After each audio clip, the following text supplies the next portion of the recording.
Shooter 2007 akan dibuka dengan memperlihatkan seorang sniper yang bernama Bob Lee.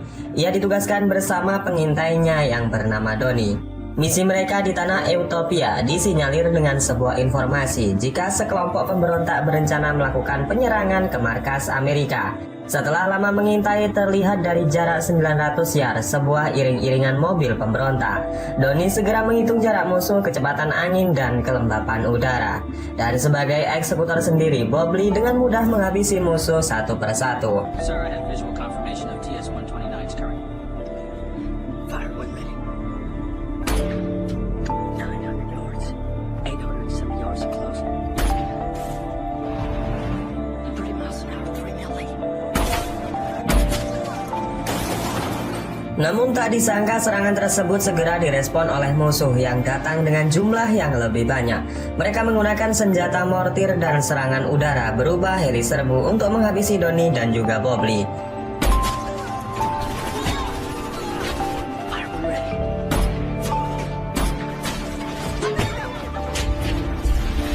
Bob Lee segera melapor kepada markas pusat jika skema penyerangan musuh dibantu oleh serangan udara. Namun bukannya pertolongan yang didapat, markas justru memutus sinyal radio seolah-olah membiarkan mereka mati di medan pertempuran. Shut it down.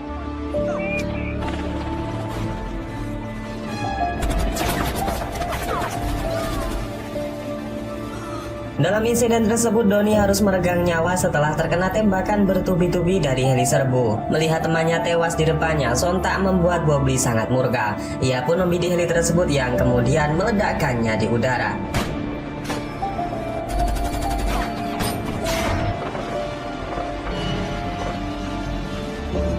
Setelah kejadian tersebut, scene kemudian berpindah di 3 tahun kemudian.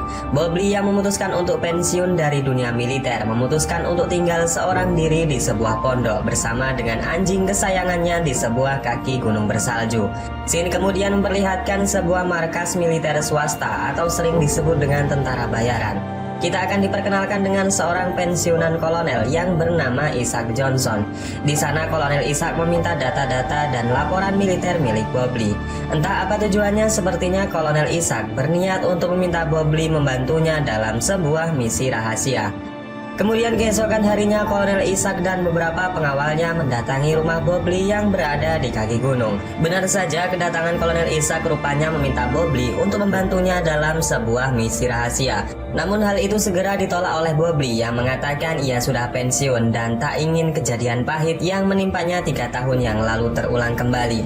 Namun Kolonel Isaac kemudian menjelaskan jika misi kali ini berbeda. Usut punya usut, intelijen Amerika menemukan sebuah fakta jika Presiden Amerika tengah dalam bahaya dan akan dibunuh oleh seorang sniper. Untuk itu Kolonel Isaac meminta Bob Lee untuk membuat skema penyerangan seorang sniper agar pembunuhan tersebut dapat digagalkan. Bob Lee yang masih memiliki jiwa seorang prajurit teringat dengan sumpah setianya kepada negara. Untuk itu Bob Lee menyanggupi permintaan kolonel dengan catatan ini adalah misi untuk terakhir kalinya.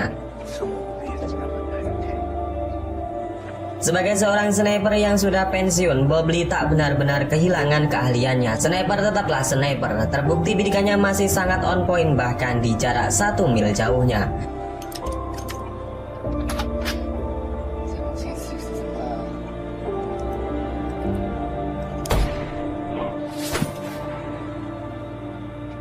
Singkat cerita, Bob Lee kemudian berangkat ke kota Washington DC, Amerika Serikat.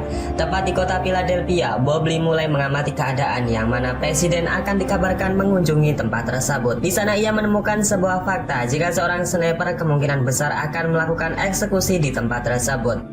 Terlebih kontur bangunan, kecepatan angin, kelembapan udara, dan masih banyak lagi pertimbangan yang kemungkinan besar seorang sniper menghabisi targetnya. Dari hasil pengamatannya, Bob Lee segera melaporkan kepada Kolonel Isaac Johnson jika Philadelphia adalah tempat yang kemungkinan besar presiden akan ditembak. Dengan berbagai alasan yang sangat valid, Kolonel Isaac terlihat sangat puas dengan kerja keras Bob Lee dan ia sangat berterima kasih kepadanya.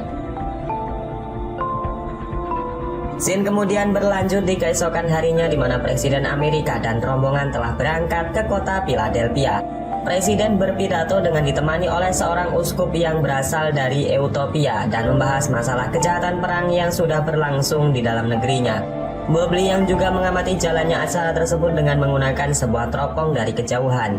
Kolonel Ishak lalu memperkenalkan seorang polisi kepada Bobley. Ia mengatakan jika polisi ini yang akan membantu Bobley mengawasi Pak Presiden. Tiba sekarang sang presiden memulai pidatonya. Bobley merasa jika si sniper kemungkinan telah siap dengan bidikannya. Ia pun kemudian segera berbalik badan untuk melaporkan kepada Kolonel Ishak. Namun tiba-tiba secara bersamaan Uskup Agung Eutopia juga tertembak di bagian kepalanya.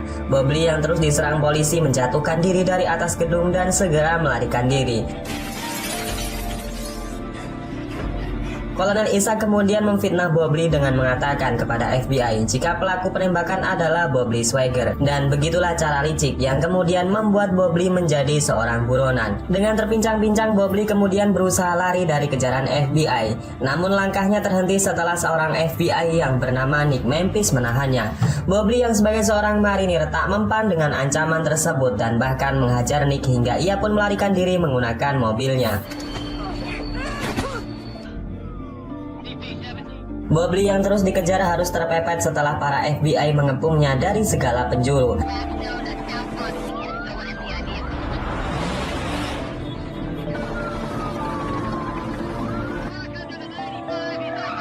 Tak ada pilihan lain, Bob kemudian memundurkan mobilnya dengan kencang sampai ia pun tercebur ke dalam sungai.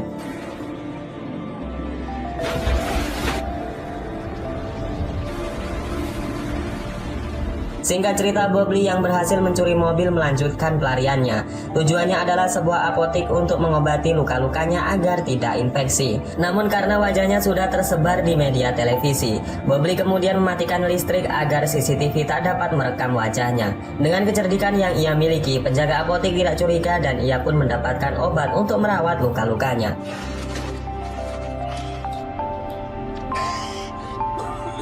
Aksi pelarian Bobley tertuju kepada sebuah rumah yang dimiliki oleh Sarah. Ia adalah istri mendiang temannya Donnie. Di sana Sarah mengenali wajah Bobley yang paham jika ia adalah teman suaminya dulu. Namun Sarah keberatan jika rumahnya dijadikan sebagai tempat persembunyian seorang buronan. Bobley kemudian menjelaskan jika dirinya dijebak konspirasi dan saat ini sangat membutuhkan bantuannya. Melihat kondisi Bobley, Sarah kemudian tak tega. Ia pun persilakan masuk dan membantu Bobley menjahit luka tembaknya. Di lain sisi, film menunjukkan agen FBI yaitu Nick Memphis. Rasa penasarannya membawa Nick mengamati dan menganalisis kejadian yang dialami oleh Bobley Swagger. Semalam suntuk ia mencari data dan berasumsi jika Bobley memang telah dijebak oleh sebuah konspirasi membagongkan. Apalagi polisi yang menembak Bobley dan mengaku dirinya saksi, mengatakan jika ia melihat ujung senjatanya di jendela. Menurut Nick, hal ini adalah pembodohan karena seorang sniper sekelas Bobley tidak mungkin melakukan kecerobohan dalam aksinya. Namun rekannya mengatakan jika polisi tersebut telah ditembak oleh perampok di rumahnya. Mengetahui hal tersebut, Nick semakin yakin jika para elit telah menjebak konspirasi ini. Memang yang mereka incar adalah uskup dengan dalih pembunuhan berencana kepada Presiden Amerika Serikat. Di lain sisi, anak buah Kolonel Ishak melaporkan jika orang terakhir yang ditemui Bobley adalah Nick Memphis. Mereka juga mengetahui jika Nick telah diam-diam menyelidiki kasus ini. Takut rencananya gagal, Ishak pun memerintahkan anak buahnya menangkap Nick agar dia tidak buka suara dan menguak kebohongan yang dilakukan oleh pemerintah. Di suatu tempat, Nick diculik dan disiksa sampai ia babak belur. Ia dipaksa untuk buka suara atau mereka akan membunuhnya. Tepat saat Nick akan dibunuh, Bobley datang dengan membunuh anak buah Ishak dari jarak yang sangat jauh.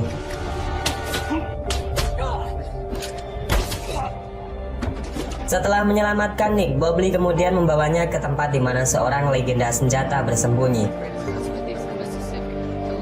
Bobley kemudian bertanya kepada Pak Tua tersebut siapa yang sudah menembak Uskup Agung dan membuat dirinya harus terjebak dalam konspirasi yang membagongkan ini. Dengan ilmu cocok loginya, Pak Tua tersebut kemudian mengatakan jika dia adalah seorang penembak yang sudah cacat. Dalam melakukan aksinya kemarin pun pria tersebut menggunakan sebuah kursi roda. Bobley langsung paham dengan apa yang dimaksud dengan Pak Tua tersebut dan mengatakan jika ia pernah melihatnya. Mikhail Sandor adalah orang yang dimaksud Bobley. Nick kemudian meminta rekan FBI untuk melacaknya dan diketahui jika Mikhail saat ini berada di Virginia. He's in Virginia. Di lain sisi, anak buah Ishak mengetahui laporan keuangan Bobley yang dikirim kepada Sarah. Ishak lalu menyuruh anak buahnya untuk menangkap Sarah, di mana mereka akan menggunakan Sarah agar Bobley keluar dari persembunyiannya. Film kemudian beralih memperlihatkan Bobley dan Nick yang sudah sampai di Virginia. Mereka telah mengintai sebuah rumah yang diduga kuat tempat persembunyian dari Mikhail. Namun mereka tak dapat begitu saja masuk lantaran para tentara bayaran yang sudah menjaga tempat itu. Bobley yang tak kalah cerdasnya kemudian mengajak Nick ke tempat swalayan untuk membeli beberapa bahan yang akan mereka gunakan untuk membuat sebuah peledak. Tak hanya itu, Bobley juga mengajari Nick menjadi seorang sniper. Sebagai seorang FBI, Nick tak begitu sulit untuk dilatih dan dengan sedikit sentuhan, Nick pun sekarang sudah mahir dalam menggunakan senjata sniper.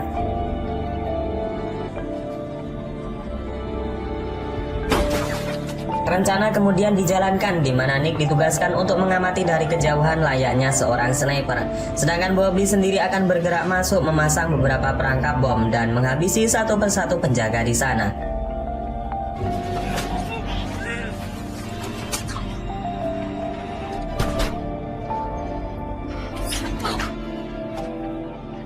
Singkat cerita, Bobley telah masuk ke dalam rumah dan mendapati pria tua cacat yang tak lain adalah Mikhail. Bobley bertanya apa yang sedang direncanakan Ishak sehingga harus membunuh Uskup Agung Eutopia. Mikhail yang sadar jika nyawanya tak akan lama lagi sudah pasrah dan mengatakan jika Ishak merupakan kontraktor minyak yang berada di negara Eutopia.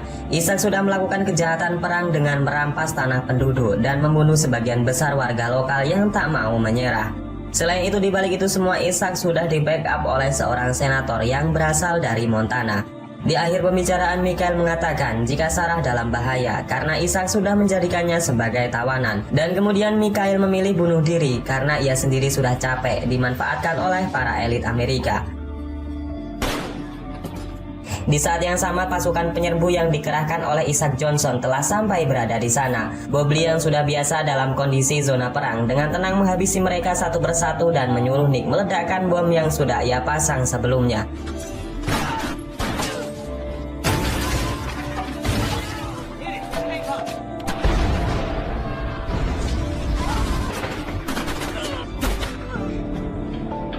Sebagian pasukan penyerbu habis oleh jebakan bom yang sudah mereka pasang. Namun bala bantuan musuh datang dengan serangan berbentuk serangan udara dari sebuah helikopter. Bobley menyuruh Nick untuk memancing pilot heli agar menyerangnya dan membuat posisi heli pas di bawah sebuah tangki gas. Target sudah berada di posisi yang tepat. Bobley kemudian melepaskan satu tembakan yang membuat tangki tersebut meledak hingga heli yang di atasnya terbakar hebat hingga jatuh.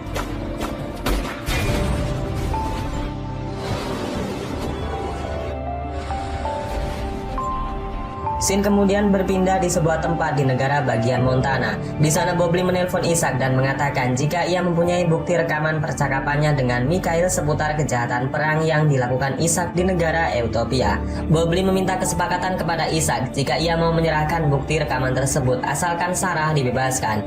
Ishak kemudian setuju dengan tawaran Bobley dan mereka pun menuju ke sebuah tempat yang akan menjadi tempat pertemuan mereka.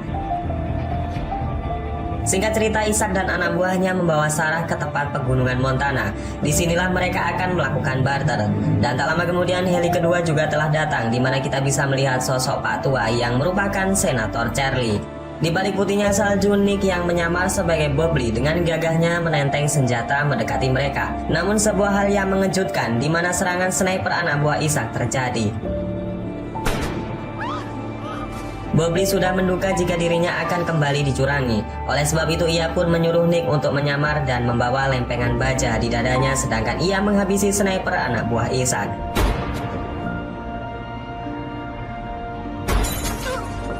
Rupanya Ishak masih tak mau mengakui kekalahannya. Ia pun mengancam dan akan membunuh Sarah jika saja Bobley tak mau menyerahkan bukti rekaman tersebut. Namun sekali sniper tetaplah sniper, cerdas, tangkas, dan sangat mematikan. Bobley tak bisa dianggap remeh ataupun diberi ancaman. Ia pun membidik orang yang mengancam Sarah dengan menembak tangannya sampai patah.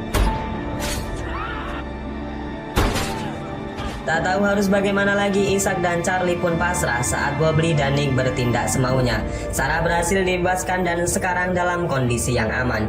Di lain sisi, markas FBI mendapatkan sebuah surat dari Nick yang menunjukkan titik koordinatnya saat ini dan pasukan pun diterjunkan untuk menangkap mereka.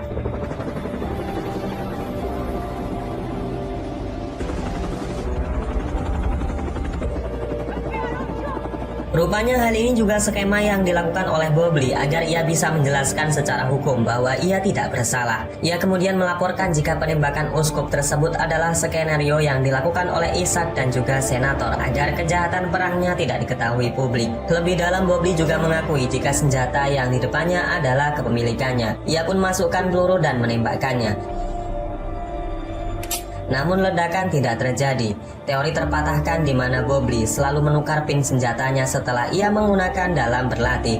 Untuk itu senjata tersebut tidak akan berfungsi jika dilakukan oleh sembarang orang. Dan tuduhan dirinya sebagai pelaku penembakan sudah terbantahkan. Melihat hal itu, Kolonel Ishak juga mengatakan jika tidak ada bukti kuat yang bisa membuktikan tuduhan Bobley jika pelaku penembakan telah bekerja sama dengannya. Nick kemudian memperlihatkan foto bukti kejahatan perang yang dilakukan oleh Kolonel Ishak di Utopia. Namun Kolonel Ishak justru tertawa dan mengatakan foto tersebut tidak bisa memenjarakannya karena kejadian tersebut berada di negara yang berbeda. Pak Jaksa Agung membenarkan perkataan Ishak di mana mereka tidak berada di pengadilan internasional. Kolonel Ishak pun dengan pedenya mengatakan kepada Bobley jika sekali lagi ia menang dan dirinya kalah.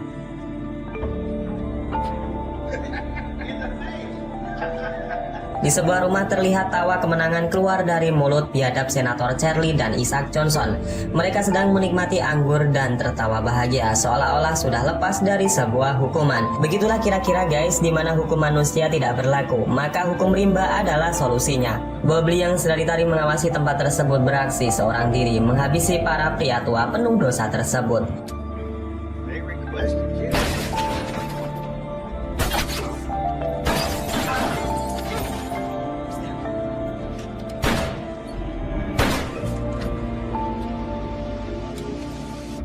Selesai menghabisi dedengkot tua penuh dosa, Bobley kemudian mematahkan pipa gas. Dan dalam sekejap rumah tersebut dipenuhi gas dan saat Bobley keluar, ledakan pun terjadi.